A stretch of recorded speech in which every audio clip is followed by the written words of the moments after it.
JBNN will keep you informed. I'm Michelle Jones. Before we get into the news, please remember to like, subscribe, leave a comment, and to share the news with someone today. Now on to the news. Two arrested as police crack suspected car stealing ring in Linstead. The St. Catherine North Police has smashed a suspected car stealing ring operating in the Linstead area. This followed the recovery of a stolen vehicle and the arrest of two suspects during an operation on the weekend. Superintendent Upton Nicholson, head of the St. Catherine North Division, said the police have been making progress in arresting suspected car thieves. So on Saturday, October 19th, 2024, operatives from the Guys Hill Police Station, they recovered a stolen motor vehicle, which is a grey Honda Fit, with the registration that were not assigned to it were observed on the vehicle. The vehicle was reportedly stolen in the corporate area. Now, this vehicle was found at a garage in the Linstead area where other vehicles and motor vehicle parts were seen. Two persons were arrested so far in this investigation, and we will continue our investigation and update you accordingly. Since the year, the Guys Hill Police alone in the past 5 months have recovered 7 stolen motor cars. Most of them were stolen in the corporate area. So that's what we realized, that there's a trend. Vehicles stolen in the corporate area passing through St. Catherine, and our operatives will be on the road to check them, intercept them, and it is our hope to return them to their rightful owner. Westmoreland woman found dead, partner wanted for questioning. The police in Westmoreland are investigating the murder of 34-year-old Carisha Rankin, a bartender, who was found dead in her home in Top Lincoln, Negril in Westmoreland on Wednesday. Rankin's body was discovered lying in a bathtub with her head submerged in water after a family member rushed to the scene following several distress calls from her. Rankin had reportedly contacted a family member crying and asking them to call the police as she and her partner, known as Barrow, were having issues.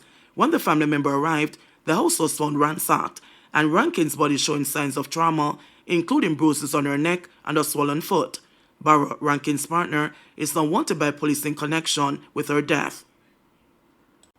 Man in custody in suspected case of animal theft. The St. Catherine North Police on Tuesday captured a man suspected to be involved in predatory larceny. Superintendent Upton Nicholson, head of the St. Catherine North Division, says the suspect was taken into custody after the police intercepted a vehicle transporting stolen animals. Reports are that on October 22, sometime after 5 p.m., the police signaled a motorist driving a Toyota Corolla Axio to stop in the vicinity of Marchpen Road.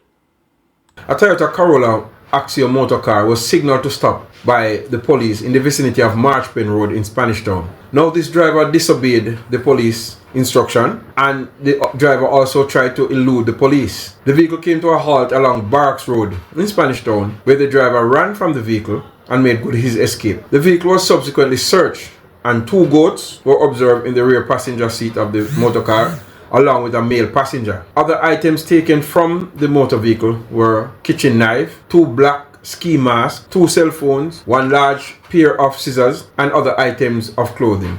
Now, the St. Catherine North Police is conducting investigation into this and other matters, and we appeal to citizens where animals are concerned to ensure that they have distinguishing marks.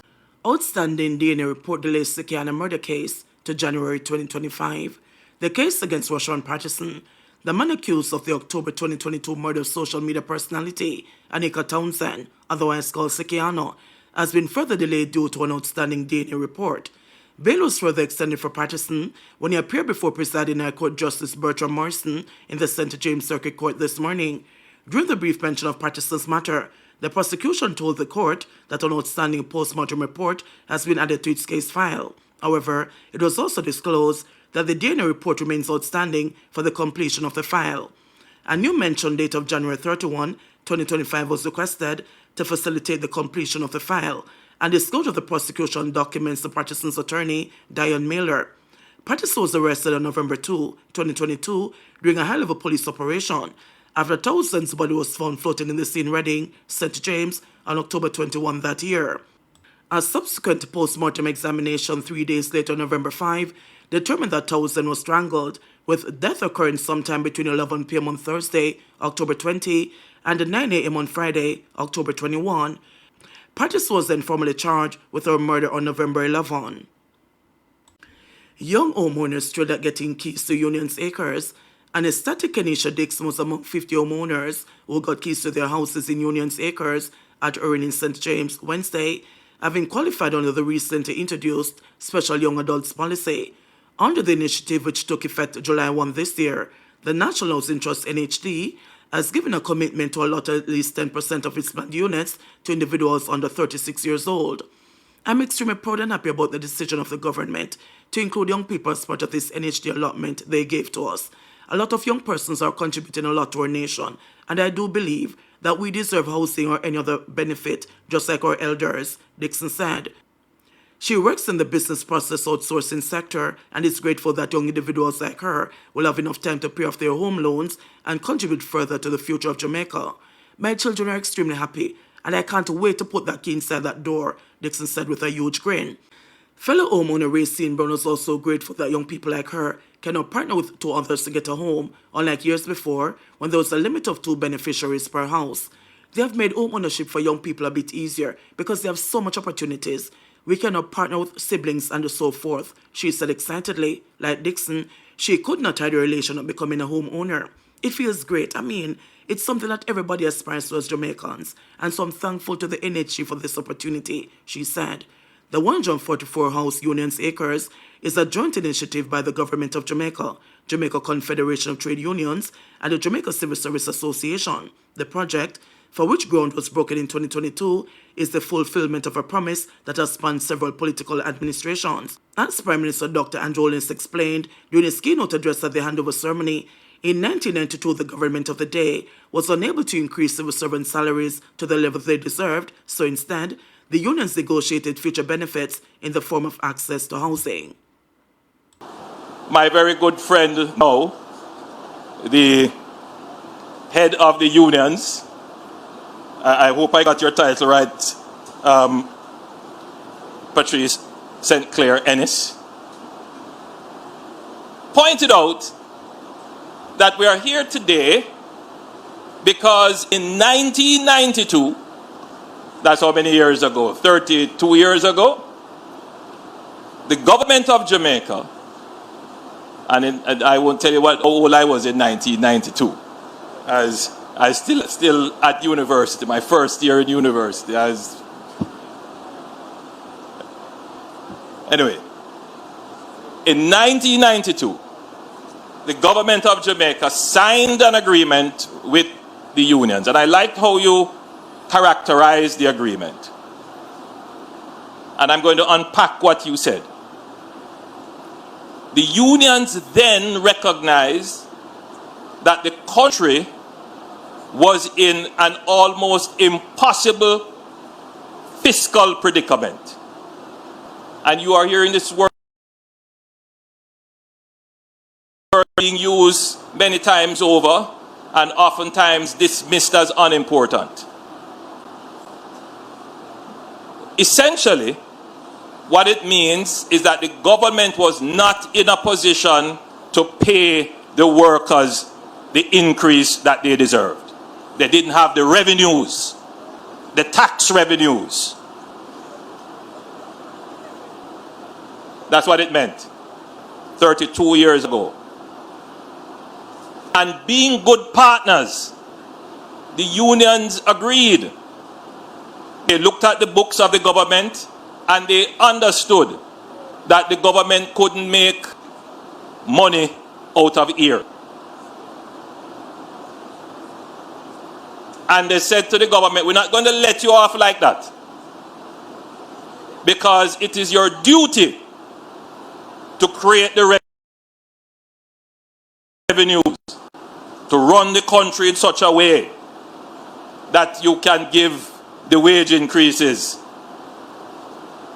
So what we're going to do is to say to you, the resources that you have on hand, which you have not converted into cash, but which can be used to help with the development of workers, we're going to create an agreement around that for the development of our workers.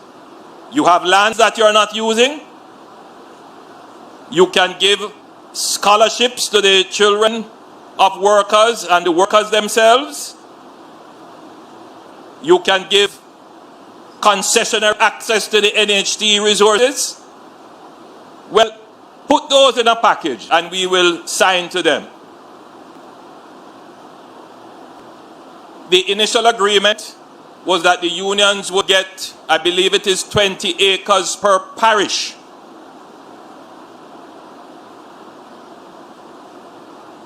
You see those people who talk nonsense about the country not going in the right way and that nothing has changed in Jamaica? I urge them, before they open their mouth, in the information age, just go and Google. That was the situation 32 years ago. Today, the government has allocated $200 billion to make the adjustment in public sector wages.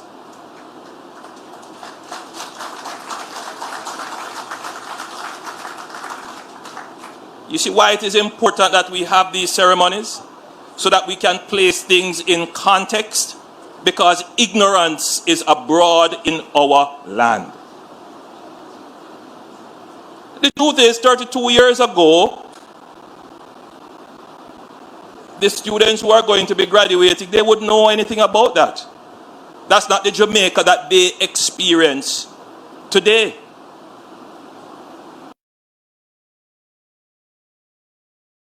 The 30-year-old won't know about the parlor state of Jamaica during that period of time. But I want to give you further context for you to ruminate on. Now, the lands that were given weren't all given at once. They were identified. The government has a land bank. But not every piece of land on paper that appears to be available is actually available. Many of the lands that were allocated under this 1992 agreement were informally occupied already, including this piece of land. They were squatted.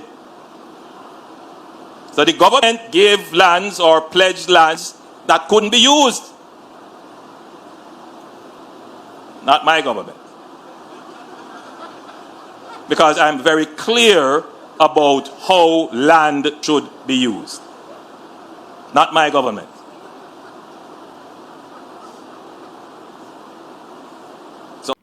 Acting DPP Claudia Thompson gets extension. Acting Director of Public Prosecutions Claudia Thompson has been granted an extension of 6 months in the job. The extension was approved by the Public Service Commission and it took effect on Tuesday. She was appointed to act as the country's top prosecutor on April 22 this year after incumbent Paul Llewellyn stepped away to await a ruling from the Constitutional Court whether the state breached the Constitution by extending her stay in office. The Constitutional Court ruled in April that an amendment to the Constitution that purportedly allowed Llewellyn to elect to remain on the job was null and void and of no legal effect. Llewellyn is now awaiting a ruling by the Court of Appeal on the matter. JBN will keep you informed. Please remember to subscribe, like, share, leave us a comment, and click the notification bell to receive our daily news items.